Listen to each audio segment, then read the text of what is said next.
Hello. Over the Yuletide period, I was given a number of lovely gifts, including two antique books. One is the Inglesby Legends, which is rather beautiful, as you can see, dating from the late 1800s, and full of stories and poems for children, excerpts from stage plays, all to do with magic and mystery and saint stories and so on, hagiographies. The other, which is the one I'm going to be reading from, is called the Book of Fairy Poems. Book of Fairy Poetry, which is from the 1920s. The cover is a little faded, so you probably can't see it terribly well on that. It's got all sorts of poems in it, long ones, short ones, well-known ones, and these are these days fairly obscure ones. In an act of madness, I've decided to read what may well be the longest poem in the whole book to get myself back into the swing of recording again, which I haven't done for a while now. I'm going to read you Christina Rossetti's Goblin Market, which is phenomenally long as a poem, especially a poem for children. It's long enough for adults, let alone children. But it is a rather beautiful poem.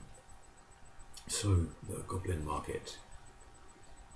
Morning and evening maids heard the goblins cry, "Come buy our orchard fruits, come buy, apples and quinces, lemons and oranges, plump unpecked cherries, melons and raspberries, bloom-down-cheeked peaches, swart-headed mulberries, wild, free-born cranberries, crab-apples, dewberries, pineapples, blackberries, apricots, strawberries, all wrapped together in summer weather.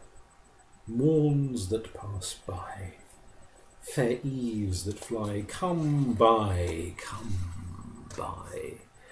our grapes fresh from the vine, pomegranates full and fine, dates and sharp bullaces, rare pears and green gages, damsons and bilberries, taste them and try.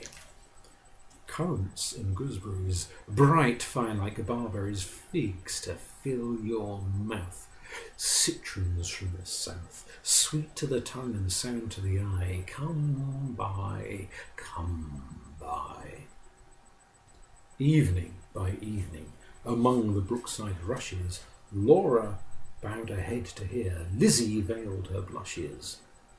Crouching close together in the cooling weather, with clasping arms and cautioning lips, with tingling cheeks and fingertips. "Lie close," Laura said, putting up her golden head. "We must not look at goblin men, we must not buy their fruits. Who knows upon what soul they fed their hungry, thirsty roots?" "Come by," called the goblins, hobbling down the glen. "Oh," cried Lizzie, Laura, you should not peep at goblin men."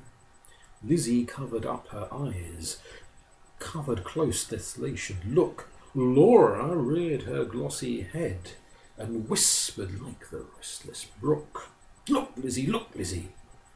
Down the glen tramp little men. One hauls a basket, one bears a plate. One lugs a golden dish of many pounds weight. How fair the vine must grow, whose grapes are so luscious. How warm the wind must blow through those fruit bushes. "No," said Lizzie, no. Their offers should not charm us. Their evil gifts would harm us. She thrust a dimpled finger in each ear, shut eyes and ran. Curious Laura chose to linger, wondering at each merchant man. One had a cat's face, one had whisked a tail, one tramped at a rat's pace, one crawled like a snail, one like a wombat proud, obtuse and furry, one like a rattle, tumbled hurry-scurry. She heard a voice like voice of doves, cooing all together. They sounded kind and full of loves in the pleasant weather. Laura stretched her gleaming neck, like a rush-embedded swan, like a lily from the beck, like a moonlit poplar branch, like a vessel at the launch when its last restraint is gone. Backwards up the mossy glen turned and trooped the goblin men, with their shrill repeated cry, "Come buy, come buy." When they reached where Laura was, they stood stock still upon the moss, leering at each other, brother with queer brother, signalling each other, brother with sly brother. One set his basket down, one reared his plate, one began to weave a crown of tendrils, leaves, and rough nuts brown. Men sell not such in any town. One heaved the golden weight of dish and fruit to offer. Come by, was still their cry. Laura stared but did not stir, longed but had no money. The whisk-tailed merchant bade her taste, in tones as smooth as honey. The cat-faced purred, the rat-paced spoke a word of welcome, and the snail-paced even was heard. One parrot voiced and jolly cried, "Pretty goblin!" Still for pretty Polly, one whistled like a bird. But sweet-toothed Laura spoke in haste, "Good folk, I have no coin to take whereto purloin. I have no copper in my purse, I have no silver either. And all my gold is on the furze that shakes in windy weather above the rusty heather." "You have much gold upon your head," they answered all together. "Buy from us with a golden curl." She clipped a precious golden lock, and dropped a tear more rare than pearl. Then suckled their fruit globes fair or red, sweeter than honey from the rock, stronger than the man rejoicing wine, clearer than water flowed that juice. She never tasted such before. How should it cloy with length of use? She sucked and sucked and sucked the more, fruits which that unknown orchard bore. She sucked until her lips were sore, then flung the emptied rinds away, but gathered up one kernel stone, and knew not was it night or day as she turned home alone. Lizzie met her at the gates, full of wise upbraidings. "Dear, you should not stay so late. Twilight is not good for maidens. Should not loiter in the glen, in the haunts of goblin men. Do you not remember Jeanie? How she met them in the moonlight, took their gifts, both choice and many, ate their fruits and wore their flowers, plucked from bowers where summer ripens at all hours. But ever in the moonlight she pined and pined away, sought them by night and by day, found them no more, but dwindled and grew grey, then fell with the first frost. While to this day no grass will grow where she lies low, I plant daisies there a year ago that never blow. You should not loiter so." "Nay, hush," said Laura, "nay, hush, my sister. I ate and ate my fill, yet my mouth waters still. Tomorrow night I will buy more," and kissed her. "Have done with sorrow, I'll bring you plums tomorrow, fresh on their mother twigs, cherries worth getting. You cannot think what figs my teeth have met in, what melons icy cold, piled on a dish of gold, too huge for me to hold, what peaches with a velvet nap, pellucid grapes without one seed, odorous indeed must be the mead whereon they grow, and pure the wave they drink, with lilies at the brink, and sugar sweet their sap. Golden head by golden head, like two pigeons in one nest, folded in each other's wings, they lay down in their curtained bed, like two blossoms on one stem, like two flakes of new fallen snow, like two wands of ivory, tipped with gold for awful kings. Moon and star gazed in at them, wind sang to them lullaby. Lumbering owls forbore to fly, not a bat flapped to and fro round their rest, cheek to cheek and breast to breast, locked together in one breast. Early in the morning, when the first cock crowed his warning, neat like bees, as sweet and busy, Laura rose with Lizzie, Fetched in honey, milked the cows, aired and set to right the house, kneaded cakes of whitest wheat, cakes for dainty mouths to eat. Next churned butter, whipped up cream, fed their poultry, sat and sewed, talked as modest maidens should, Lizzie with an open heart, Laura in an absent dream. One content, one sick in part. One warbling for the mere bright day's delight, one longing for the night. At length slow evening came. They went with pitchers to the reedy brook, Lizzie most placid in her look, Laura most like a leaping flame. They drew the gurgling water from its deep, Lizzie plucked purple and rich golden flags, then turning homewards said, the sunset flushes those furthest loftiest crags. Come, Laura, not another maiden lags. No wilful squirrel wags, the beasts and birds are fast asleep. But Laura loitered still among the rushes, and said the bank was steep. And said the hour was early still, the dew not fallen, the wind not chill, listening ever, but not catching the customary cry, come by, with its iterated jingle of sugar-baited words, not for all her watching, once discerning even one goblin, racing, whisking, tumbling, hobbling, let alone the herds that used to tramp along the glen in groups, or single of brisk fruit merchant men. Till Lizzie urged, oh, Laura, come, I hear the fruit call, but I dare not look, you should not loiter longer at this brook. Come with me home, the stars rise, the moon bends her arc, each glowworm winks a spark. Let us get home before the night grows dark, for clouds may gather. Though this is summer weather, put out the lights and drench us through. Then if we lost our way, what should we do? Laura turned colder, stern, to find her sister heard that cry alone, that goblin cry, come buy our fruits, come buy. Must she then buy no more such dainty fruits? Must she no more that succous pasture find, gone deaf and blind? Her tree of life drooped from the root.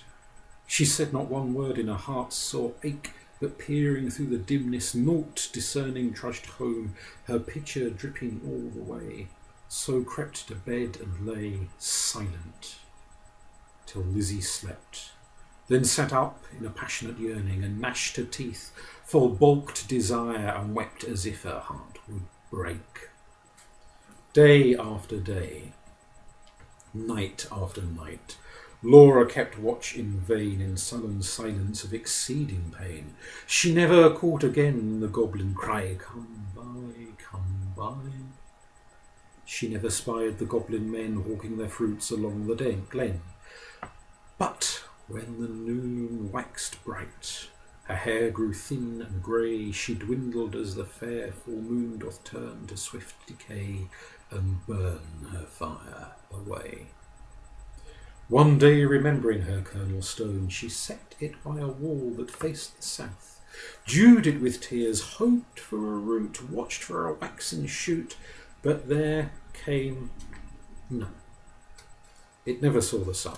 It never felt the trickling moisture run, while with sunk eyes and faded mouth she dreamed of melons as a traveller sees, false waves in desert drouth, with shade of leaf-crowned trees, and burns the thirstier in the sand-full breeze.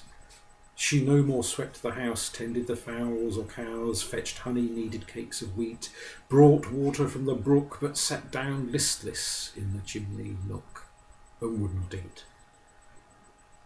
Tender Lizzie could not bear to watch her sister's cankerous care, yet not to share she night and morning caught the goblin's cry, come buy our orchard fruits, come buy, come buy. Beside the brook along the glen she heard the tramp of goblin men. The voice and stir poor Laura could not hear, longed to buy fruit to comfort her, but feared to pay too dear. She thought of Jeanie in her grave, who should have been a bride, but who for joy brides hope to have, fell sick and died in her gay prime, in earliest winter time, with the first glazing rime, with the first snowfall of crisp winter time, till Laura dwindling seemed knocking at death's door. Then Lizzie weighed no more, better and worse, but put a silver penny in her purse, kissed Laura, crossed the hearth with clumps of furze, at twilight halted by the brook, and for the first time in her life began to listen and look. Laughed every goblin when they spied her peeping, came towards her hobbling, flying, running, leaping, puffing and blowing, chuckling, clapping, crowing, clucking and gobbling, mopping and mowing, full of airs and graces, pulling wry faces, demure graces, cat-like and rat-like, rattle and wombat-like, snail-paced in a hurry, parrot-voiced and whistler, helter-skelter, hurry-scurry, clattering like magpies, fluttering like pigeons, gliding like fishes, hugged her and kissed her, squeezed her and caressed her, stretched up their dishes, panniers and plates, look at our apples, russet and dun, bob at our cherries, bite at our peaches, citrons and dates, grapes for the asking, pears red with basking out in the sun, plums on their twigs, pluck them and suck them, pomegranates, figs. Good folk, said Lizzie, mindful of Jeanie, give me much and many, held out her apron, tossed them a penny. Nay, take a seat with us, honour and eat with us, they answered grinning. Our feast is but beginning, night yet is early, warm and dew-pearly, wakeful and starry, such fruits as these no man can carry. Half their bloom would fly, half their dew would dry, half their flavour would pass by. Sit down and feast with us, be welcome guest with us, cheer you and rest with us. Thank you, said Lizzie, but one waits at home alone for me, so without further parleying, if you will not sell me any of your fruits, though much and many, give me back my silver penny I toss you for a fee. They began to scratch their pates, no longer wagging, purring, but visibly demurring, grunting and snarling. One called her proud, cross-grained, uncivil, their tones waxed loud, their looks were evil. Lashing their tails, they trod and hustled her, elbowed and jostled her, clawed with their nails, barking, mewing, hissing, mocking, tore her gown and soiled her stocking, twitched her hair out by the roots, stamped upon her tender feet, held her hands and squeezed their fruits against her mouth to make her eat. White and golden Lizzie stood like a lily in a flood, like a rock of blue veined stone, lashed by tides obstreperously, like a beacon left alone in a hoary roaring sea, sending up a golden fire, like a fruit-crowned orange tree, white with blossoms honey-sweet, sore beset by wasp and bee, like a royal virgin town, topped with gilded dome and spire, close beleaguered by a fleet, mad to tug her standard down. One may lead a horse to water, 20 cannot make him drink, though the goblins cuffed and caught her, coaxed and fought her, bullied and besought her, scratched her, pinched her black as ink, kicked and knocked her, mauled and mocked her.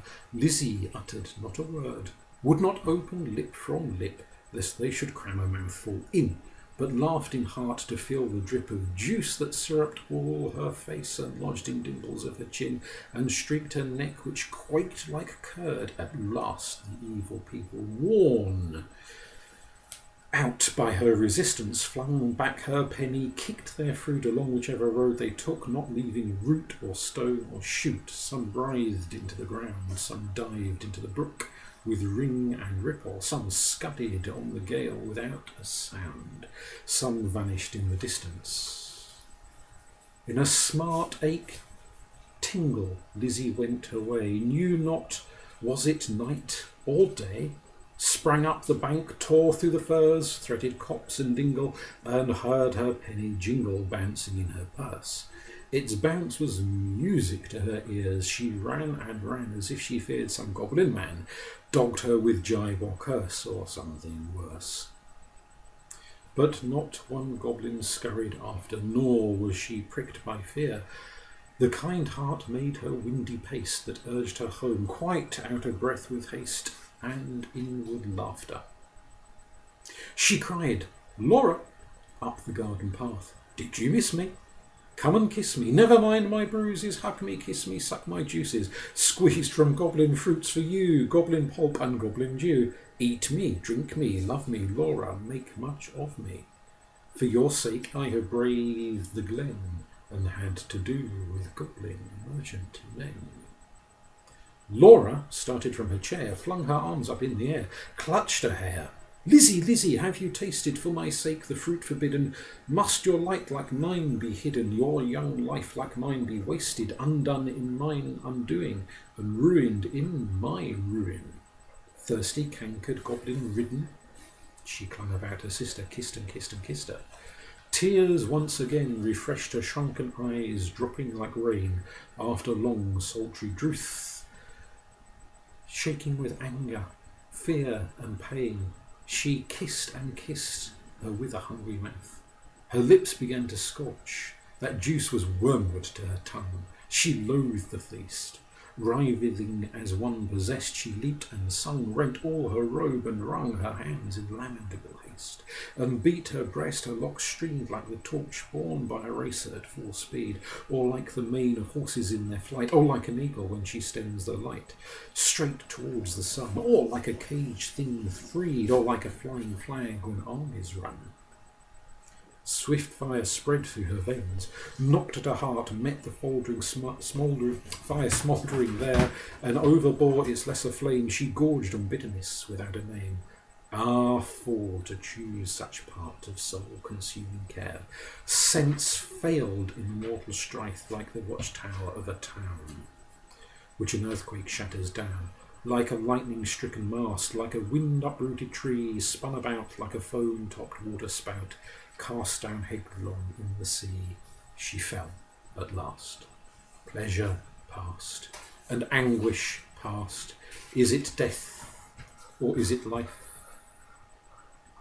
Life out of death.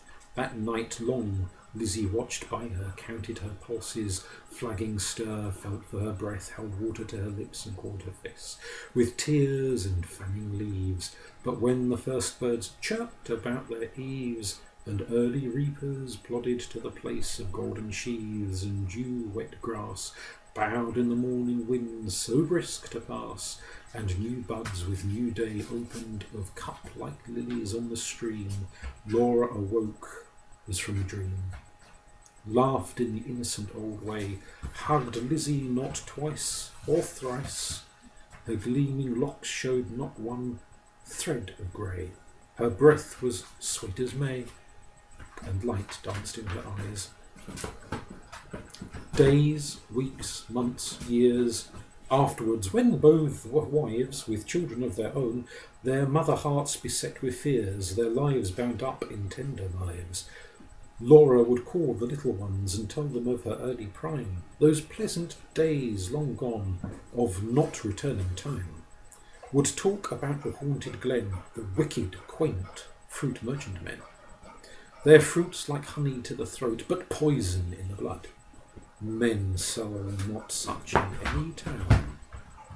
Would tell them how her sister stood in deadly peril to do her good, and win the fiery antidote.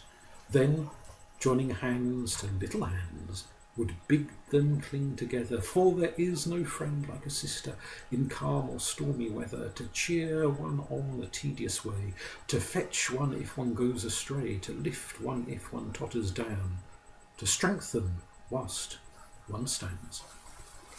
Thanks to Christina Rossetti.